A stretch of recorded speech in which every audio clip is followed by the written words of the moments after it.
نحمده ونصلي ونسلم على رسوله الكريم أما بعد فأعوذ بالله من الشيطان الرجيم بسم الله الرحمن الرحيم الحمدللہ آج سے ہم باضابطہ علم الصرف پڑھنے جا رہے ہیں، جس میں یہ کتاب اساس الصرف جو ہے شامل ہے۔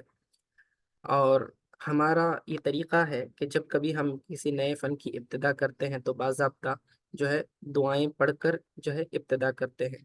تو آپ تمام میرے ساتھ ساتھ یہ دعائیں پڑھیں، پیچھے پڑھیں۔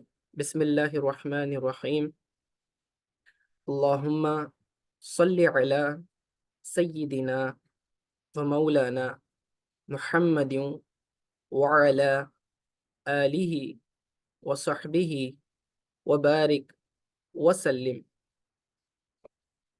رب یسر ولا تعسر وتممہ بالخیر وبک نستعین یا فتاح یا فتاح یا فتاح۔ رب یسر ولا تعسر وتممہ بالخیر وبک نستعین یا فتاح یا فتاح یا فتاح۔ رب یسر ولا تعسر وتممہ بالخیر وبک نستعین یا فتاح یا فتاح یا فتاح۔ ربی زدنی علما۔ بسم اللہ الرحمن الرحیم، اللہم صلی علی سیدنا محمد وبارک وسلم۔ رب اشرح لی صدری ویسر لی امری واحلل عقدۃ من لسانی یفقہوا قولی۔ ابھی جو ہم نے دعا پڑھی ہے، عموماً مدارس میں بھی جب ہم کتابیں ابتدا کرتے ہیں اساتذہ کے پاس تو یہ دعائیں پڑھتے ہیں حصول برکت کے لیے اور اللہ تعالیٰ سے مدد حاصل کرنے کے لیے، تاکہ جو فن ہم پڑھ رہے ہیں اللہ تعالیٰ اس میں اپنی مدد شامل فرمائے، کیونکہ بغیر اس کی مدد کے کوئی شخص کچھ بھی نہیں کر سکتا۔ تو نیکیوں کی توفیق اللہ تعالیٰ کی جانب سے۔